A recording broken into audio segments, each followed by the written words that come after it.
நம்ம வைரலா பார்த்துட்டு இருக்கக்கூடிய எல்லா பேக்கிங் ஹேக்ஸும் ஆக்சுவலி உண்மை கிடையாது.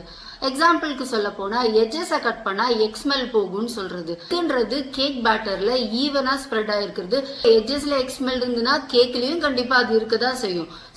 எட்ஜஸை கட் பண்றதுனால எக்ஸ்மெல் போறது இல்லை. எட்ஜஸை கட் பண்றது ஒரு கிளீன் லுக் கொடுக்கறதுக்கு தானே தவிர அந்த கேக்கோட எக்ஸ்மெல்லுக்காக கிடையாது. இது எப்படி இருக்குன்னா கண்ணாடியை திருப்பினா ஆட்டோ ஓடுங்கிற மாதிரி. அதை நம்புனீங்கன்னா நீங்க இதையும் நம்புங்க. ரெண்டாவது, அதிகமான பேக்கிங் பவுடர் யூஸ் பண்ணா உங்க கேக் ரொம்ப சாஃப்ட் ஆகும் அப்படிங்கிறது. அதிகமான பேக்கிங் பவுடர் யூஸ் பண்றதுனால உங்க கேக் அதோட டெக்ஸ்சரை லூஸ் பண்ணும் அண்ட் அதோட டேஸ்டும் சேஞ்ச் ஆகும். டேஸ்ட் ஸ்லைட்லி பிட்டர் சைடுக்கு போயிடும். மூணாவது, உங்க கேக் பேட்டரை நல்லா மிக்ஸ் பண்ணா ஸ்மூத்தா மிக்ஸ் பண்ணா உங்க கேக்கும் நல்லா ஸ்மூத்தா சாஃப்டா இருக்கும் அப்படிங்கிறது.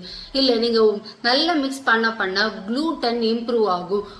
க்ளூட்டன் டெவலப் ஆச்சுன்னா உங்க கேக் டென்சர் ஆகும், சாஃப்ட் ஆகாது. இந்த மாதிரியான ஹேக்ஸுக்கு பின்னாடி எந்த விதமான சயின்ஸும் கிடையாது.